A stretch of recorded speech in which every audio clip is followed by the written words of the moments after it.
இன்னைக்கு டேஸ்டியான ஒரு ரெசிபி பண்ண போகிறேன். ரொம்ப சிம்பிளாக ஈஸியாகவே பண்ணலாம். இன்னைக்கு குக் வித் கோமாளியில் கனி செஞ்ச ஜாக்ஃப்ரூட் கப் கேக் எப்படி செய்கிறதுன்னு இந்த வீடியோவில் பார்க்கலாம். ஃபர்ஸ்ட் பலாப்பழத்தில் இருக்கிற கொட்டை மாற்றிட்டு சின்ன பீஸாக கட் பண்ணி எடுக்கலாம். இது மிக்சியில் அரைக்க தான் போகிறோம், அதனால ரொம்ப சின்னதாக கட் பண்ண வேண்டாம். கட் பண்ணிவிட்டு அரைச்சா கொஞ்சம் ஈஸியாக அரைஞ்சிரும்.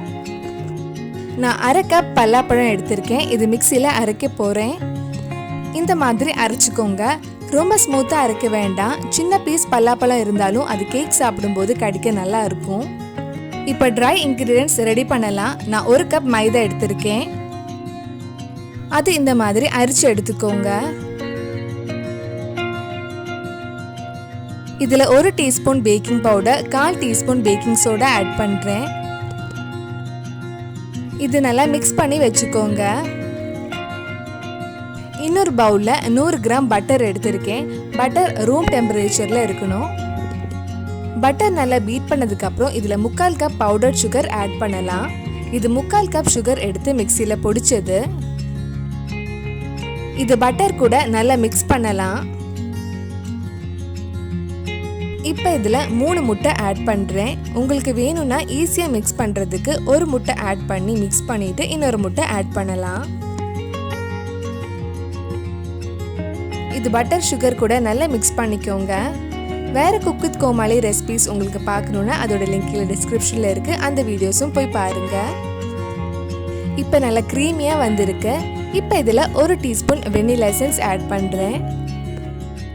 இது ஒரு வாட்டி மிக்ஸ் பண்ணிவிட்டு நம்ம அரைச்சி வச்சுருந்த பலாப்பழம் இதில் ஆட் பண்ணலாம்.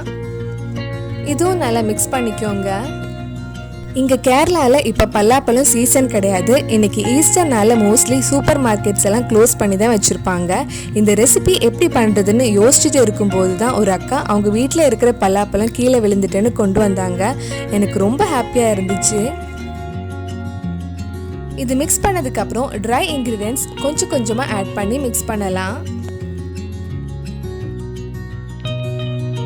மாவு இந்த கன்சிஸ்டன்சியில் ரெடி பண்ணி வச்சுக்கோங்க. கேக் பேக் பண்ணுறதுக்கு ஒரு பேன் ப்ரீஹீட் பண்ண போகிறேன்.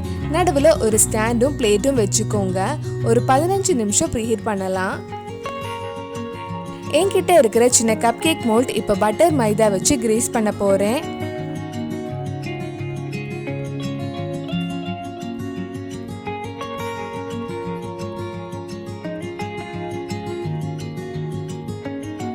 இப்போ கொஞ்சம் மாவு எடுத்து இந்த கப் கேக் மோல்டில் ஊற்றி பேக் பண்ணலாம். இதுக்கு முன்னாடி நம்ம சேனலில் பண்ண கேக் ரெசிபிஸ் எல்லாம் உங்களுக்கு பார்க்கணுன்னா அதோட லிங்கும் கீழே டிஸ்கிரிப்ஷன் பாக்ஸில் இருக்கு. இப்போ இந்த கப் கேக்ஸை ஒரு 10-15 நிமிஷம் லோ ஃப்ளேமில் பேக் பண்ணலாம்.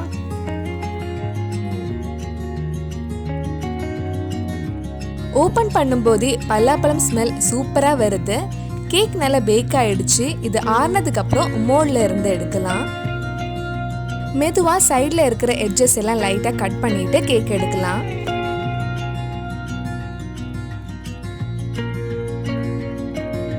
டேஸ்டியான ஜாக்ஃப்ரூட் கப் கேக் ரெடி ஆயிடுச்சு. கண்டிப்பாக நீங்களும் உங்கள் வீட்டில் செஞ்சு பாருங்க. பிடிச்சிருந்தா இந்த வீடியோவை லைக் பண்ணுங்க, உங்கள் ஃப்ரெண்ட்ஸ் அண்ட் ஃபேமிலிக்கு ஷேர் பண்ணுங்க. இந்த கேக் ரொம்பவே சாஃப்டாக இருக்கும். கண்டிப்பாக நீங்கள் ட்ரை பண்ணி பார்க்கணும். வேற என்னெல்லாம் குக் வித் கோமாளி ரெசிபிஸ் நம்ம சேனலில் ட்ரை பண்ணலான்னு கீழே கமெண்ட் பாக்ஸில் சொல்லுங்கள். மறக்காமல் நம்ம சேனலையும் சப்ஸ்கிரைப் பண்ணிடுங்க.